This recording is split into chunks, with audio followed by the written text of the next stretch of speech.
Эфир Абхазского телевидения продолжается. Вы смотрите информационный выпуск Камши-Укшара. Здравствуйте. Сегодня в выпуске. Ситуация в стране, обсуждение обращения председателя армянской общины. Исполняющий обязанности президента Валерий Бганба провел совещание с руководителями силовых структур. Российские специалисты проводят диспансеризацию абхазских школьников.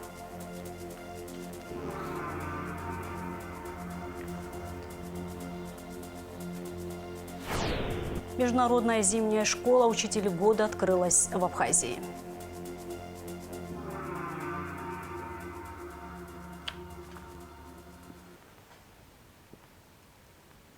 Исполняющий обязанности президента Валерий Бганба провел совещание с руководителями силовых структур Абхазии. Оно посвящалось ситуации в стране и обсуждению обращения председателя армянской общины республики. Валерий Бганба дал поручение провести тщательную проверку по фактам, изложенным в заявлении Минасяна, а также по факту нападения на жителя Гагры Самвела Дащана. Репортаж Гугу Цивардания. Вот уже несколько дней в сети интернет распространяются аудиозаписи с призывами к преследованию граждан Абхазии армянской национальности за их политический выбор. В связи с этим глава армянской общины Абхазии Алик Минасян обратился к руководству республики с требованием гарантировать защиту армянского населения во время выборов президента. По его словам, с начала предвыборной кампании на руководителей ряда сел, где проживают граждане армянской национальности, оказывается давление и звучат угрозы с требованием поддержать конкретные силы. Глава общины призывает к выполнению конституционных принципов защиты прав каждого гражданина вне зависимости от его национальной принадлежности. Минасян требует установить подлинность распространяемых аудиозаписей и дать жесткую правовую оценку, возбудить соответствующие уголовные дела и привлечь виновных к ответственности, принять исчерпывающие меры для пресечения любой агитации, разжигающей рознь и вражду по национальному признаку. С утра 17 февраля исполняющий обязанности президента провел совещание с правоохранителями. В начале заседания он поблагодарил его участников за работу, отметив, что первый тур прошел спокойно, но не обошлось и без очагов напряжения. Тут речь идет и о записи голоса одного из молодых людей, и последующей официальным заявлением армянской общины. Молодой человек, вы все знаете, Бганба Энвер Заурович, это мой родной племянник. Может быть, с этим было связано стремление как бы раздуть, но это совершенно другие вопросы. И заявление армянской общины по данному поводу, что идет запугивание и так далее. Вечером армянская община собиралась, не только армянская, наверное, и те, кто их поддерживает. Было вторичное заявление, в котором армянская община обращает наше внимание, наши здесь сидящих, нас всех, внимание на то, что запугивали глав администрации сел, запугивали сельское население в период проведения выборной кампании. Это все заявления официальные. До того, как они к нам попали, они почему-то попали в СМИ, хотя, наверное, должно было быть наоборот. Поэтому я и хочу сегодня открыто провести, что действительно это должно быть нашей реакцией. Мы должны этот очаг напряжения, я не знаю, локализовать, потушить, привести там в соответствие со всеми, потому что разрастание этого очага напряжения может вызвать нехорошие процессы, тем более есть заявление в Гагрской РУВД, насколько я информирован, заявление от Дащан, Самвел. Заявление есть, как меня проинформировали, есть врачебные справки. Не знаю, уточните, пожалуйста. Эдуард Дащан, родственник Самвела Дащана, обратившегося в Гагрскую милицию, на своей личной странице в Facebook заявляет, что информация, распространяемая в соцсетях, связанная с именем Самвела Дащана, ложь. Эдуард Дащан сообщил, что готов дать интервью и рассказать все. 16 февраля гражданин Самвел Дащан обратился в больницу для фиксирования следов побоев.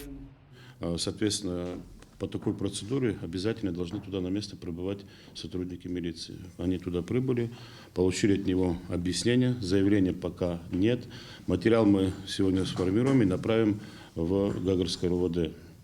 По предварительным данным, скажу так, его опросили, и он в ходе опроса заявляет о том, что в отношении него были причинены, так сказать, телесные повреждения со стороны его братьев-однофамильцев, так он пока говорит. Но заявительского материала нет, материал соберем, мы его вызовем, соответствующим образом проведем работу. То есть, Я думаю, что это надо под эгидой вот этой группы конечно. и МВД.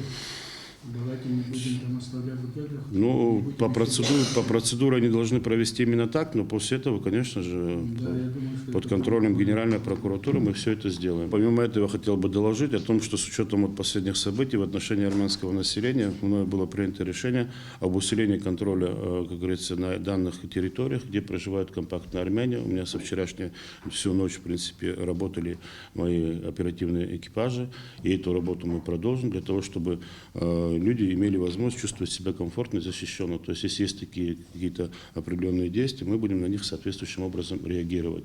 Контакт установим с главами сел, главами, представителями этих, как говорится, компактных мест проживания и, соответственно, будем оперативно реагировать. Я считаю, что это наша работа, которую мы должны выполнять и собираемся сделать все необходимое для того, чтобы защитить этот слой населения. За все это время представители армянской общины дважды делали заявление, в котором просили перестать разжигать межнациональную рознь и обеспечить безопасность граждан. А вот эти голосовые, которые ходят по городу, ну, однако эти голосовые сложно доказуемы, конечно, и лицо, которое будет распространять его, обычно отказывается от своих слов. Обычно так. Это вот. Ну, для этого вы есть, ребята, чтобы Да. поговорить, потому что каждый человек должен отвечать, если это было сделано, за свои поступки, за свои деяния, за свои слова. Поэтому это ваша работа. Будем посылать экспертизы лингвистические. Ну, тогда, чтобы вот закончить этот вопрос, связанный как бы с моим именем, я хотел бы еще два вопроса, чтобы вы были в курсе дела. Первое, это когда подписывалось второе заявление армянской общины, были ряд предложений пойти к исполняющей обязанности президента домой и там решить вопрос. Я хотел бы, чтобы вы проверили, спросили у меня сами, кто это предлагал и как собирались они решить вопрос со мной, с исполняющей обязанности президента. Вот. И второе, в сети также гуляет голосовой, тоже недоказуемый, да, оскорбление в адрес моей семьи, в мой адрес, угрозы. Честно говоря, если это послушать, ну, тяжело его до конца выслушать, да, там такой лексикон, который надо учиться этому лексикону. Угроз гораздо больше и оскорблений гораздо больше, чем это говорили бы о другом голосовом заявлении. Исполняющий обязанности президента Абхазии Валерий Буганба поручил создать оперативную группу под эгидой Генпрокуратуры с участием СГБ и МВД для выяснения обстоятельств, угроз и заявлений, последовавших по итогам первого тура президентских выборов. В первую очередь, я думаю, что нам надо создать оперативную группу под эгидой Генеральной прокуратуры с участием, естественно, СГБ, МВД и постараться полностью разобраться в том, что было и в голосовых там записях, и в заявлении об избиении, чтобы нам положить точку в этом вопросе и как-то сделать все, чтобы потушить создавшуюся сегодня ситуацию. Я думаю, что эта группа должна уже быть сегодня создана, и уже сегодня она должна начать работу. У нас есть координационное совещание под эгидой генерального прокурора. Силовики входят в это координационное совещание. В рамках координационной работы проводить и обсуждать все вопросы, связанные с теми событиями, которые вы осветили. Со стороны прокуратуры та необходимая работа, которая должна будет проведена, все будет сделано. Все проверочные мероприятия, все необходимые исследования будут назначены, проведены. Гугут Савардания, Генал Гвинже, Абхазское телевидение. После совещания Валерий Буганба подписал указ об освобождении Дмитрия Кучубери от должности председателя службы государственной безопасности. Временное исполнение обязанностей председателя СГБ Абхазии возложено на Алхаса Чичба. Зураб Марганя назначен исполняющим обязанности вице-премьера Абхазии. Соответствующий указ подписал Валерий Буганба. Зураб Марганя будет курировать силовой блок в республике. Союз политических партий и общественных организаций считает, что исполняющий обязанности президента Буганба нарушил соглашение, подписанное 19 ноября 2024 года представителями власти и оппозиции с целью урегулирования общественно-политического кризиса в стране. Данное соглашение позволило удержать ситуацию в конституционном поле и назначить досрочные выборы президента Республики Абхазия, первый тур которого состоялся 15 февраля. В соответствии с соглашением действующие министры исполняют обязанности до вступления в должность вновь избранного президента Республики Абхазия, отмечается в заявлении Союза политических партий и общественных организаций. Генеральной прокуратурой проводится проверка по обращению председателя армянской общины Абхазии по факту распространенных в сети интернет аудиозаписей, в которых граждане Буганба и Ванаба призывают к преследованию граждан Республики Абхазия армянской национальности за их политический выбор. По результатам проверки будет дана правовая оценка на наличие в данных действиях признаков преступления, сообщает пресс-служба Генпрокуратуры. Председатель Следственного комитета России Александр Бастрыкин поручил организовать процессуальную проверку по факту угроз и нарушения прав российских граждан в Абхазии, сообщает «Спутник Абхазии» со ссылкой на РИА Новости. Ход проведения проверки поставлен главой ведомства на личный контроль, отмечается в сообщении.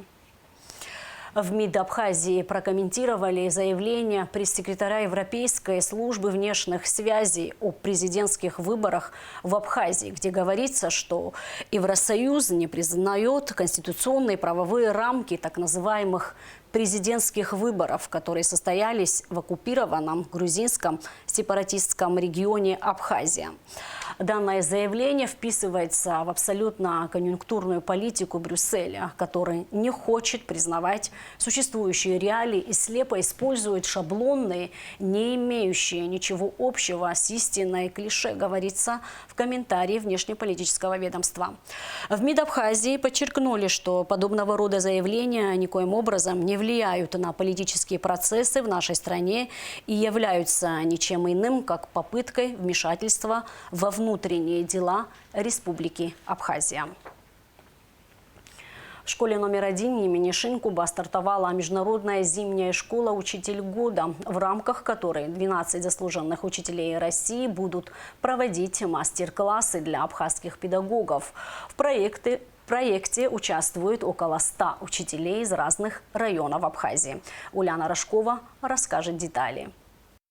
Утро понедельника у учителей нашей страны началось плодотворно и познавательно. Стартовала зимняя школа «Учитель года», которая проходит в республике уже в 7-й раз. Проект предоставляет возможность обмена опытом и свежими идеями между педагогами из Российской Федерации и Абхазии. Мы акцент сделали именно на биологии и химии в этом году, потому что, вы знаете, для первой школы мы приобрели медицинское оборудование, для которого это в первую очередь представлено. Здесь стол Пирогова, это электронные манекены, это вы видите вокруг, буквально все говорит о том, что здесь это медицинский класс. Мы хотели показать именно, как это оборудование сегодня работает, какую помощь оказывает в том, чтобы ребенок занял активную позицию в учебном процессе, чтобы он не пассивный был слушатель, а именно такой активный исследователь такого образовательного пространства. На базе первой школы оборудован медицинский класс. Это позволяет педагогам и ученикам ознакомиться с профильными образовательными технологиями, к примеру, медицинскими электронными манекенами. Благодаря такому подходу учебный процесс становится не только интересным, но и наглядным и живым. Медицинский класс создан для более глубокого изучения биологии и химии. В течение 3 дней обмен опытом будет проходить по 3 направлениям – биологии, химии и географии. В интересах преподавателей зимней школы не только делиться своими знаниями, но и беседовать с учителями Абхазии. Именно по биологии нас попросили в этом году показать программу, которая запущена была несколько лет назад в Москве. Она называется «Медицинский класс в московской школе». И вот, насколько я знаю, Республика Абхазия подписала договор о реализации похожей программы в республике. То есть о создании медицинских классов, которые сориентированы на подготовку, углубленную подготовку детей по базовым дисциплинам химия, биология, для последующего поступления в медицинские вузы. Вот это такая очень специфическая программа, которая требует и особой подготовки от педагогов, которые ее ведут, потому что помимо углубленного преподавания общеобразовательных предметов химии и биологии, она подразумевает еще так называемую предпрофессиональную подготовку. Например, вот сейчас, буквально в эти минуты, одно из занятий, которое проходит в рамках зимней школы, это занятие по предпрофессиональной медицинской подготовке для 10 класса. Сфера образования расширяется, технологии растут, и педагоги нашей страны стараются не отставать. Учиться чему-то новому всегда полезно. На высоком уровне проведен урок, все иллюстрировано, задействованы дети. Дети учатся на таких уроках, получают дополнительные знания. Еще хочу отметить, что класс оборудован полностью всем необходимым для того, чтобы в дальнейшем была возможность поступать на медицинскую специальность. Международная школа продлится по 19 февраля. Ульяна Рожкова, Алексей Гухава, Абхазское телевидение. Школьник из Абхазии Нестор Тарба стал финалистом Всероссийской телевизионной гуманитарной олимпиады для школьников «Умницы и умники». Нестор Тарба – ученик Сухумской школы номер 2 имени Пушкина. Ранее он стал абсолютным победителем регионального этапа и начал активно готовиться к олимпиаде. В Москве Нестор успешно выступил, получив медали и ордена за правильные ответы. Нестор стал участником, который впервые получил орден прямо на дорожке. В итоге он завоевал больше всего наград среди всех участников. Отбор, подготовка и отправка конкурсантов на Олимпиаду осуществляется Министерством просвещения Абхазии вот уже 4 года подряд. В Абхазии идет диспансеризация школьников. Медики Национального медицинского исследовательского центра здоровья детей Минздрава России проведут осмотр детей по всей республике. Алика Трапш расскажет подробнее.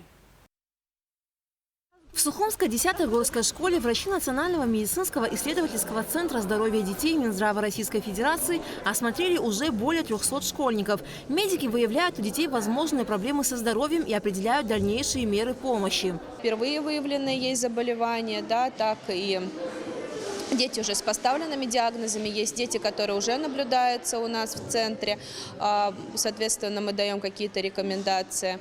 Рекомендации, если необходимы какие-то оперативные вмешательства или стационарное лечение, все рекомендации даются, все записывается в карту и отдается в поликлинике по месту жительства. Дальнейшая будет связь с родителями и дальнейшее обследование этих детей до обследования или проведения необходимого лечения. Перед началом диспансеризации берут общий анализ крови и мочи. Затем с результатами анализов школьники идут на осмотр к узкопрофильным специалистам – хирургу, педиатру, урологу, офтальмологу, эндокринологу, психиатру, кардиологу и другим. Это со стороны офтальмологии, лор-патологии, есть со стороны эндокринологии заболевания. Достаточно выражено. Очень выражен это дефицит железа у деток. По анализу крови мы обращаем на это внимание. Но все рекомендации будут даны. Диспансеризация помогает своевременно выявлять и предотвращать возможные заболевания у школьников. Она проводится бесплатно на добровольной основе с согласия родителей. Все полученные данные будут оцифрованы и переданы в местные поликлиники для дальнейшего наблюдения за состоянием здоровья детей. в каждом возрасте есть свой набор самых частых заболеваний. Если речь идет о подростках, то это часто варикоцелия. Это патология, которая может привести к бесплодию. Поэтому обязательно всем мальчикам нужно обследоваться у уролога. В целом очень здоровые мальчики. Видно, что за ними следят. Возможно, даже раньше осматривали. И патологий в целом не очень много. Несколько генетических аномалий мы выявили. И также проблемы с почками там буквально у 2-3 детей. Психическое состояние осмотренных детей удовлетворительное, без каких-либо тяжелых нарушений, отмечает врач-психиатр. Если говорить о грубой психической патологии, то пока я ее не видел, и я думаю, что, наверное, я ее и не увижу. Вот, потому что все-таки это общеобразовательная школа, а лица, которые обладают как бы грубой психической патологией, это специальные коррекционные школы, а здесь общеобразовательная школа. Я думаю, что, наверное, в этой школе я их не встречу. В основном у детей младших классов, это 1 и 2 классы, это нарушение звукопроизношения, нарушение речи, то есть они не выговаривают какие-то буквы. Здесь надо немножечко проявлять бдительность родителям, и некоторые родители думают, что пойдет в детский сад, научится говорить, пойдет в школу, научится говорить, а все-таки надо, если у ребенка есть такие проблемы, надо все-таки самим заниматься, обращаться к логопеду, а не ждать, когда он как бы сам научится.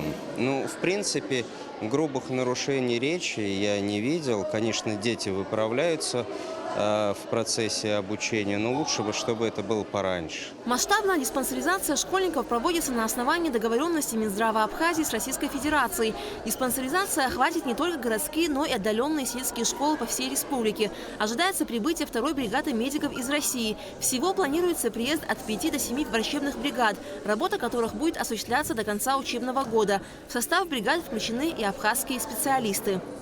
Аля Катрапская, Мила Джопу, Абхазское телевидение. Между Сухумским городским собранием и дипломатическим представительством Республики Абхазия в Италии подписан меморандум о дружбе и взаимопонимании. Документ предполагает обмен и сотрудничество в области науки и культуры, а также продвижение торговли и туризма. Подробности в материале пресс-службы Сухумского городского собрания. Абхазия и Италия станут ближе. 16 февраля был подписан меморандум о дружбе и взаимопонимании между Сухумским городским собранием и дипломатическим представительством Республики Абхазия в Италии, председателем и пресс-секретарем политической партии Инсями Либери и депутатом муниципального совета города Триеста, председателем политической партии Вита и экс-депутатом парламента Итальянской Республики. Приветствуя итальянских гостей, Дмитрий Оси отметил, что в истории Абхазии одним из интереснейших периодов является период итало-абхазских взаимоотношений, начиная с XIII века, когда генуэзцы обосновались на побережье Абхазии. Сегодняшнее подписание для нас является закладкой фундамента наших будущих взаимоотношений. Это только начало. Я уверен, что у нас с вами еще впереди очень светлое, красивое будущее. Комментируя предстоящее подписание меморандума, итальянские гости подчеркнули, что придают этому событию большое значение. Они выразили надежду, что этот документ позволит узнать и признать Абхазию в том виде, в каком она существует сегодня. Гости выразили надежду на то, что реализация пунктов меморандума позволит многим итальянцам посетить Абхазию. Сара Кунев, председатель политической партии Вита и экс-депутат парламента Итальянской Республики, в своей речи пообещала, что приложит все возможные усилия для того, чтобы как можно больше людей узнали об Абхазии и чтобы разрушенные мосты были восстановлены. Подписанный меморандум предполагает, в частности, обмен и сотрудничество в области науки, культуры и спорта, а также продвижение торговли и туризма. Стороны будут способствовать дальнейшему развитию взаимоотношений и обмену опытом. В связи с ухудшением погоды 18 и 19 февраля будет закрыт въезд в Национальный Рицинский реликтовый парк, сообщил главный лесничий парка Тенгиз Джиргения. По прогнозам, 18 и 19 февраля ожидаются большие снегопады в горах на территории парка. В районе озера Рица снежный покров обычно достигает до метра, что увеличивает риск передвижения по заснеженным дорогам. А сейчас прогноз погоды. По сообщению гидрометцентра, 18 февраля в Абхазии ожидается облачная погода, дождь местами, дождь со снегом. В горах снег, температура воздуха ночью +1,6, днем +3,8, температура морской воды +9 градусов.